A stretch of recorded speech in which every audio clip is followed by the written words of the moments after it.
باب ما ذکر فی ذہاب موسیٰ فی البحر الی الخضر۔ باب اس بارے میں ہے جو حضرت موسیٰ علیہ السلام کا سمندر میں حضرت خضر علیہ السلام یا خضر علیہ السلام کی طرف جانا، اور اللہ تعالیٰ کا یہ فرمان هل اتبعک علی ان تعلمنی مما علمت رشدا، کیا میں آپ کے پیچھے پیچھے چل سکتا ہوں اس شرط پر کہ جو اللہ نے آپ کو رشد سکھایا ہے آپ اس سے مجھے بھی سکھائیں۔ تو یہ لفظ خضر فتح خا کے ساتھ اور کسرہ ضاد کے ساتھ، اور ایسے ہی خضر یعنی دوسرا اس کا تلفظ خضر ہے، خضر اور خضر، یہ آپ کا لقب ہے، اور یہ اس لیے مشہور ہوا تھا کہ آپ کا یہ معجزہ تھا، چونکہ اصح قول کے مطابق آپ نبی ہیں، تو معجزہ یہ تھا کہ آپ سفیدہ زمین یعنی چٹیل گراؤنڈ میں بھی اگر بیٹھتے تھے تو وہاں فوراً سبزہ اگاتا تھا اور لہلہانا شروع کر دیتا تھا۔ یہ مطلب جو ہے یہ امام بخاری رحمۃ اللہ علیہ نے آگے جو کتاب الانبیاء علیہ السلام ہے بخاری کی، اس میں مرفوعاً اس کو ذکر کیا ہے، یعنی فرمان رسول علیہ السلام کے لحاظ سے۔ نبوت ویسے یعنی اختلاف ہے کہ کچھ لوگ ان کو ولی مانتے ہیں مگر جمہور ان کو نبی مانتے ہیں، تو یعنی ان کی نبوت والا جو پہلو ہے وہ راجح ہے۔ فہم دین میں ہم نے ایک پورا پروگرام بھی ان کے حالات پر کیا ہے، اور نبوت کے دلائل میں سے ایک بڑی دلیل یہ ہے جو قرآن مجید میں ہے کہ وہ جو 3 واقعات ہیں اس میں پھر یہ کہا وما فعلتہ عن امری، میں نے یہ کام اپنے رائے پر نہیں کیا، اللہ کے حکم پر کیا ہے۔ وما فعلتہ عن امری، اپنے امر سے میں نے یہ نہیں کیا بلکہ امر الہی سے کیا ہے۔ تو یہاں سے پھر امر الہی کیسے پہنچا ان کے پاس، تو پھر وحی ثابت ہوئی، اس طرح پھر نبوت ثابت ہوئی، میں نے اللہ کے امر سے یہ کام کیا ہے۔ تو امر اللہ کا ثابت ہونا ان کے لیے جب کہ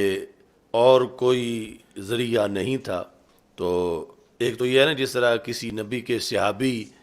کسی کو چیز کو کہتے ہیں کہ یہ اللہ کا امر ہے، وہ ان کے نبی کے ذریعے سے اس صحابی تک پہنچا ہوتا ہے، تو ان کا ایسا کوئی معاملہ نہیں تھا کہ کسی نبی کے صحابی ہوں، تو کہہ رہے تھے وما فعلتہ عن امری، تو اس سے پھر علماء نے ان کی نبوت کو ثابت کیا۔ کچھ لوگوں نے یعنی یہاں تعویل کرنا چاہی تو اس کا بھی الکوثر الجاری میں انہوں نے رد کیا۔ تعویل یہ ہے کہ یہ عن امری یوں ہو کہ اس زمانے کے جو نبی ہوں تو انہیں حکم آیا ہو اور انہوں نے بلا کے ان کو تعلیم دی ہو کہ یہ کام تم نے، وہ بچے کا جو ہے وہ سر اتارنا اور کشتی کو توڑنا اور دیوار کو بنانا، وہ انہوں نے ان کو سکھایا ہو، تو یہ کہتے ہیں کہ والحمل علی انہ امرہ نبی فی ذلک الزمان کالمحال، یعنی یہ محال کی طرح ہے، چونکہ اس زمانے کے نبی جو ہیں وہ معروف و حضرت موسیٰ علیہ السلام تھے، تو وہ تو ساتھ ہی موجود تھے اور اس سلسلے میں پوچھ رہے تھے کہ انہیں تعجب تھا کہ ایسا کیوں کر رہے ہیں، تو اور تو کوئی نبی نہیں تھا تو جس کے ذریعے سے ان تک یہ اللہ کا حکم آیا ہو، تو یہ پھر خود ان پر اللہ کی طرف سے وحی ہوئی تھی، لہذا یہ دلیل ہے وما فعلتہ عن امری ان کی نبوت کے لحاظ سے حضرت خضر علیہ السلام۔ وہ آیت میں ہے، اور ایک بات پھر حدیث میں ہے کہ انہوں نے حضرت موسیٰ علیہ السلام سے کہا، آگے آ رہا ہے کہ انا علی علم علمنی اللہ، میں ایک ایسے علم پر ہوں جو اللہ نے مجھے دیا ہے، تو تعلیم کی اللہ کی طرف نسبت کی، تو حقیقت اس نسبت میں یعنی نسبت میں اصل حقیقت ہے، مجاز وہ تب ہوگا ثانوی طور پر جب حقیقت متظر ہو، تو علمنی اللہ، جو اللہ نے مجھے تعلیم دی، تو یہ بھی حدیث سے بھی یہ ثابت ہوتا ہے کہ یہ اللہ تعالیٰ کے نبی ہیں حضرت خضر علیہ السلام۔ کچھ لوگوں نے ان کے ملک ہونے کا، فرشتہ ہونے کا قول کیا، اس کے بارے میں محدثین نے کہا کہ یہ خطا محض ہے، یعنی فرشتہ ہونے کا قول محض خطا ہے، یعنی اس سے اچھا قول ولی ہونے کا ہے، اور راجع اور صحیح ترین جو ہے وہ نبی ہونے کا قول ہے۔ فرشتہ ہونے کی نفی جو ہے وہ استطعما جو ہے وہاں سے ہوتی ہے، فَأَبَوْا أَن يُضَيِّفُوهُمَا۔ باقی کچھ لوگوں نے نبوت پر استدلال اس سے کیا، موسیٰ علیہ السلام نے ان سے تعلم کیا تو لہذا انہیں نبی ماننا چاہیے، تاکہ یہ لازم نہ آئے کہ نبی غیر نبی سے تعلم کر رہا ہے۔ اس چیز کو کچھ لوگوں نے حضرت خضر علیہ السلام کی نبوت کی دلیل بنایا۔ تو امام قرآنی کہتے ہیں کہ یہ دلیل بنانا صحیح نہیں ہے، یعنی وہ دو دلیلیں ان کو اصل قرار دیا، وما فعلتہ عن امری ایک وہ دلیل، اور دوسرا کہ انا علی علم علمنی اللہ یہ دوسری دلیل۔ باقی یہ دلیل بنانا یہ درست نہیں ہے۔ کیوں درست نہیں ہے؟ کہتے ہیں وَذَلِكَ أَنَّ مُوسَى لَمْ يَتَعَلَّمْ مِنْهُ مِنْ أُمُورِ الشَّرْعِ شَيْئًا، کہ حضرت موسیٰ علیہ السلام نے ان سے شریعت کے امور سے کوئی شے نہیں سیکھی۔ تو شریعت کے امور سے کوئی شے سیکھتے تو پھر ہوتا کہ نبی اپنی شریعت کسی دوسرے سے سیکھ رہے ہیں غیر نبی سے، لہذا ان کو پھر نبی مانا جائے۔ تو انہوں نے حضرت موسیٰ علیہ السلام نے جو تعلم کیا وہ شریعت کے کسی شے کا تعلم نہیں کیا، کیونکہ حضرت موسیٰ علیہ السلام وہ نبی ہیں جو کہ رسول بھی ہیں، اور پھر اولو العزم رسولوں میں سے ہیں، اولو العزم رسول جو ان میں سے ہیں، اور ان کی تورات میں ہر چیز کا بیان موجود تھا، دین کے لحاظ سے جس کی انہیں ضرورت تھی وہ سب کچھ کو موجود تھا۔ تو انما اتباعہ لہ کان ابتلاء من اللہ، یہ جو سلسلہ تھا یہ اللہ کی طرف سے آزمائش تھی، ابتلاء تھا، یہ نہیں کہ ان کی شریعت کا کوئی حصہ باقی رہتا تھا اور وہ حضرت خضر علیہ السلام سے پڑھنا چاہیں، ایسا نہیں تھا۔ چونکہ ان سے ایک عبارت کا صدور ہوا تھا حضرت موسیٰ علیہ السلام سے، تو اس بنیاد پر پھر انہیں سفر کی طرف لگایا گیا تھا۔ وہ عبارت یعنی جب ان سے پوچھا گیا کہ حل تعلم احدا اعلم منک، کیا آپ سے بڑا بھی کوئی عالم ہے؟ یہ حضرت موسیٰ علیہ السلام سے پوچھا گیا تو آپ نے فرمایا لا، مجھ سے بڑا روئے زمین پر کوئی عالم نہیں ہے۔ فأوحى اللہ الی موسیٰ، تو پھر اللہ نے وحی کی کہ ہمارا بندہ عبدنا خضر، وہ ان سے جا کے آپ پوچھیں ان سے، تو یہ پتہ چلے کہ والذین اوتوا العلم درجات، اور ان کا علم تجھ سے زائد ہے۔ تو یہ اس آزمائش کے لیے بھیجا گیا تھا اور یہ سارا سلسلہ چلا تھا، ورنہ ان کی شریعت مکمل تھی ان کی کتاب کے لحاظ سے۔ تو یہ اگر شریعت دوسرے کسی سے جا کے سیکھتے تو پھر لازم آتا کہ نبی غیر نبی سے جا کے پڑھ رہا ہے، اس طرح کا پڑھنا تو وہ تو لازم آتا نہیں، لہذا اسے دلیل نہیں بنانا چاہیے، اور باقی دو دلیلیں جو پہلے ہیں وہ موجود ہیں۔ تو مطلب یہ تھا کہ یعنی اللہ تعالیٰ یہ چاہتا تھا کہ یہ جواب دیں کہ جب آپ سے پوچھا گیا کہ عالم کیا آپ سے کوئی ہے، تو جواب میں فرماتے واللہ عالم، تو یہ اس لیے پھر آزمائش شروع ہوئی۔ ان کے بارے میں ایک تو یہ نا کہ سارے انبیاء علیہ السلام زندہ ہیں، متعدد احادیث ہیں، ان اللہ حرم علی الارض ان تاکل اجساد الانبیاء فنبی اللہ حی یرزق، بے شک اللہ نے زمین پر یہ حرام کر دیا ہے وہ کسی بھی نبی کے جسم کو کھا نہیں سکتی، پس اللہ کے ہر نبی جو ہیں وہ زندہ ہیں اور انہیں رزق بھی دیا جاتا ہے۔ اور اس طرح یعنی روئے زمین پہ زندہ ہونا، یعنی وہ قبر کے علاوہ، تو امام نووی کہتے ہیں کہ الاکثرون علی انہ حی، اکثر اس پر ہیں کہ آپ زندہ ہیں، یعنی جس طرح کے ظاہری حیات ہوتی ہے، یعنی ایک تو ہر نبی کی حیات ہے اس سے ہٹ کر، اور اس پر وعلیہ اتفاق الصوفیہ، یعنی صوفیاء جو ہیں ان کا اس پر اتفاق ہے حضرت خضر علیہ السلام کی حیات پر، یہ ظاہری طور پہ۔ مصنف کہتے ہیں سمعت اہل شام، میں نے اہل شام سے یہ سنا، یقولون ان النووی کان یجتمع به فی بستان من البساتین باللیل، کہ امام نووی رحمۃ اللہ علیہ حضرت خضر علیہ السلام سے رات کے وقت ایک باغ میں ملاقات کیا کرتے تھے، اور یہ بھی کہا جاتا ہے کہ وہ دجال جب آئے گا تو جس شخص کو دجال لوگوں کے سامنے قتل کرے گا پھر زندہ کرے گا، یعنی لوگوں کی آزمائش کے لیے، تو وہ خضر علیہ السلام ہی ہوں گے۔ دجال کی طرف سے یعنی انہیں قتل کیا جائے گا اور پھر زندہ کیا جائے گا۔ باقی کہتے ہیں واللہ اعلم بحقیقت الحال۔ تو یہ الکوثر الجاری کے اندر یہ گفتگو تھی ان کے بارے میں، حضرت خضر علیہ السلام کے تعارف کے لحاظ سے مختصر۔ حضرت عبداللہ بن عباس رضی اللہ تعالی عنہما سے مروی ہے کہ انہ تمارا ہوا والحر بن قیس، تمارا کا مطلب ہے ان کی آپس میں بحث ہو گئی تھی، حضرت عبداللہ بن عباس رضی اللہ تعالیٰ عنہ کی اور حر بن قیس کی۔ کس موضوع میں؟ صاحب موسیٰ میں، کہ موسیٰ علیہ السلام کے قصے کے اندر جو ان کے ساتھ تھے ان کے بارے میں، کہ صاحب موسیٰ کون تھے اس سفر میں، اس پر بحث ہوئی۔ تمارا تو ضمیر متصل پر جب عطف ڈالا جائے ظاہر کا تو ضمیر منفصل کے ساتھ پھر اس کی تاکید لائی جاتی ہے، تو تمارا میں جو ضمیر ہے اس پر عطف ڈالا گیا ہے حر کا، تو ضمیر منفصل ہوا کے ساتھ پھر تاکید لائی گئی ہے۔ اچھا جی، جب ان کے آپس میں بحث ہو گئی تو حضرت عبداللہ بن عباس رضی اللہ تعالی عنہ نے کہا کہ وہ حضرت خضر علیہ السلام ہیں، صاحب موسیٰ جنہیں کہا گیا وہ حضرت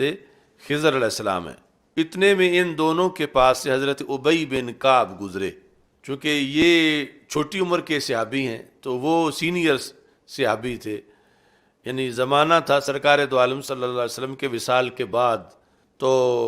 وہ جب گزرے، اور یہ جو صحابہ میں سے مدرسین صحابہ تھے خصوصی طور پر، ان میں سے حضرت معاذ بن جبل اور حضرت ابی بن کعب رضی اللہ تعالی عنہم جیسے صحابہ شمار ہوتے ہیں، تو ان کو حضرت ابی بن کعب رضی اللہ تعالیٰ عنہ کو حضرت عبداللہ بن عباس رضی اللہ تعالیٰ عنہما نے بلایا اور کہا کہ انی تمارائی تو انا و صاحبی، میں اور میرے دوست یہ ساتھ جو بیٹھے ہوئے ہیں حر بن قیس، اب یہاں پھر جو ہے وہ متصل پر عطف تھا صاحبی کا تو آنا سے تاکید لائے گی، صاحبی ھذا فی صاحب موسیٰ، صاحب موسیٰ علیہ السلام میں میرا اور ان کا اختلاف ہو گیا ہے۔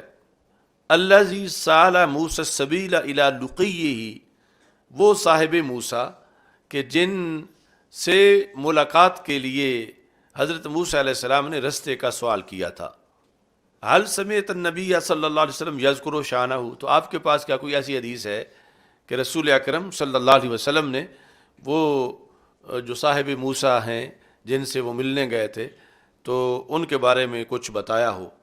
قال نعم، تو حضرت ابی بن کعب رضی اللہ تعالیٰ عنہ نے کہا ہاں میرے پاس حدیث ہے، میں نے رسول اکرم صلی اللہ علیہ وسلم سے یہ سنا ہے۔ اس دوران کہ حضرت موسیٰ علیہ السلام تشریف فرما تھے، بنی اسرائیل کی ایک جماعت میں ایک شخص ان کے پاس آیا، یعنی یہ جو اللہ نے آزمائش کے لیے بھیجا تھا ان کے پاس شخص آیا، اس نے کہا حل تعلم احدا اعلم منک، کیا کوئی آپ ایسی ہستی بھی جانتے ہیں جو آپ سے زیادہ علم رکھنے والی ہو؟ تو حضرت موسیٰ علیہ السلام نے جواب میں فرمایا لا، ایسی اور کوئی ہستی میں نہیں جانتا۔ فأوحى اللہ الی موسیٰ، تو اللہ تعالیٰ نے پھر اس پر حضرت موسیٰ علیہ السلام کی طرف وحی کی، بلا کیوں نہیں، عبدنا خضر، ہمارے بندے خاص حضرت خضر علیہ السلام وہ آپ سے زیادہ علم رکھتے ہیں۔ فسال موسیٰ السبیل الیہ، تو حضرت موسیٰ علیہ السلام کو پھر شوق ہوا کہ جو روئے زمین پہ مجھ سے زیادہ علم رکھتے ہیں میں پھر ان سے جا کے ملوں۔ یہ موضوع تھا ان دو ہستیوں کا کہ وہ کون تھے جو صاحب موسیٰ اس معنی میں ہیں، تو اس طرح حضرت ابی بن کعب رضی اللہ تعالیٰ عنہ نے حدیث سے ثابت کیا۔ فسأل موسیٰ السبیل الیہ، ان کی طرف جانے کے لیے سوال کیا۔ اب یہ جو آپ نے فرمایا لا، آپ اس میں جھوٹے نہیں تھے، معاذ اللہ سچے تھے، کیونکہ پوچھا یہ کہ آپ کے علم میں آپ سے بڑا کوئی عالم ہے، یعنی مراد جو ہے وہ روئے زمین پر، اللہ کا علم تو یقیناً ان سے زیادہ تھا اور وہ جانتے بھی تھے، اور اس کے لحاظ سے انکار بھی نہیں تھا۔ یعنی اصل سوال یہ تھا کہ انسانوں میں روئے زمین پر کوئی آپ سے بڑا عالم ہے، یہ سوال تھا۔ تو جب آپ کے علم میں اور کوئی عالم تھا ہی نہیں تو آپ نے لا ہی کہنا تھا، تو لا کہنے میں آپ صادق تھے، مگر اولا یہ تھا کہ فرماتے اللہ عالم۔ یعنی اللہ عالم کا مطلب یہ ہے کہ روئے زمین پر ہو سکتا ہے کوئی بڑا مجھ سے بھی عالم ہو، یہ اللہ بہتر جانتا ہے، یعنی میرے علم میں تو کوئی نہیں، اس میں جو تھا وہ سچ انہوں نے فرمایا۔ لیکن اولا یہ تھا کہ اس سلسلہ میں یعنی لا کی بجائے اللہ عالم فرما دیتے کہ اس موضوع پر کہ مجھ سے کوئی بڑا عالم ہو یہ اللہ بہتر جانتا ہے۔ اس واسطے انہوں نے یہاں لکھا کہ وَكَانَ فِي ذَلِكَ الْقَوْلِ صَادِقًا، یعنی لا کہنے میں آپ صادق تھے، چونکہ جب آپ کو دائرہ یہ بتایا گیا کہ حل تعلم، آپ جانتے ہیں، تو آپ کے علم میں اگر ہوتا کوئی عالم اور پھر نہ بتاتے تو پھر کذب بنتا، تو آپ کے علم میں تو تھا ہی نہیں، تو پھر آپ کا لا کہنا یہ صدق تھا اور صدق ہے۔ لیکن کہتے ہیں الا انہ کان الاولی بحالہ، آپ کا جو مرتبہ ہے نبوت والا اس کے شایان شان یہ تھا ان یقول اللہ عالم، آپ اللہ عالم جواب میں فرما دیتے، اولا یہ تھا۔ تو یہ صرف خلاف اولا ہے، لا کہنا یہ جھوٹ ہرگز نہیں ہے۔ تو اس پر یہ لکھتے ہیں والانبیاء والرسل یعاتبون علی امثال ذالک، یعنی عام بندے کا اولا کی خلاف کرنا یہ اور مسئلہ ہے، اور انبیاء اور رسل کے معاملہ میں یہ اور ہے، ان کی طرف سے جب ہو، اس واسطے یہ آزمائش جو ہے وہ پھر شروع ہوئی۔ اب جو ترجمۃ الباب میں لفظ خضر ہے وہاں الف لام ہے، الی الخضر، اور یہاں جو حدیث میں ہے عبدنا خضر، یہاں الف لام نہیں ہے۔ تو اس کا انہوں نے جواب دیا جو آپ کو کئی جگہ کام دے سکتا ہے۔ تو اس میں انہوں نے کہا قلت الاعلام المشتقہ تو یجوز فیہ اللام، کہ جو اعلام مشتقہ ہیں ان کے اندر لام لانا جائز ہے وصفیت کے معنی کی طرف اشارہ کرنے کے لیے، یعنی جو اصل وصف کا معنی ہے وہ جو زمین ہری بھری ہو جاتی تھی، تو عباس نحوی جو ہے انہوں نے اس کی وضاحت کی ہے، لہٰذا یعنی خضر بھی جائز ہے اور الخضر بھی جائز ہے۔ فَسَأَلَ مُوسَى السَّبِيلَ إِلَيْهِ فَجَعَلَ اللَّهُ لَهُ الْحُوتَ آیَةً، تو اللہ تعالیٰ نے ان کے لیے مچھلی کو نشانی بنا دیا، یعنی یہ مچھلی جہاں زندہ ہو جائے گی وہاں حضرت خضر علیہ السلام ہوں گے۔ وَقِيلَ لَهُ، اور آپ سے کہا گیا اِذَا فَقَدْتَ الْحُوتَ فرج، جب آپ مچھلی کو مفقود پائیں تو پھر لوٹیں، فَإِنَّكَ سَتَلْقَاهُ، تو آپ اس جگہ پھر ملاقات کر لیں گے حضرت خضر علیہ السلام سے۔ اور اس طرح آپ جو یعنی مچھلی جس وقت زندہ ہوئی اور وہ پانی کے اندر سے گزری، تو پانی میں جس طرح غار ہوتی ہے جمی ہوئی برف کے اندر، تو اس طرح یہ حکم تھا کہ جدھر جدھر وہ جائے تم اس کے پیچھے پیچھے چلتے جانا، تو آگے خضر علیہ السلام سے ملاقات ہو جائے گی۔ فقال لموسیٰ فتاہ، حضرت موسیٰ علیہ السلام سے آپ کے خادم نے کہا، جو حضرت یوشع بن نون تھے، حضرت یوشع بن نون، أَرَأَيْتَ إِذْ أَوَيْنَا إِلَى الصَّخْرَةِ فَإِنِّي نَسِيتُ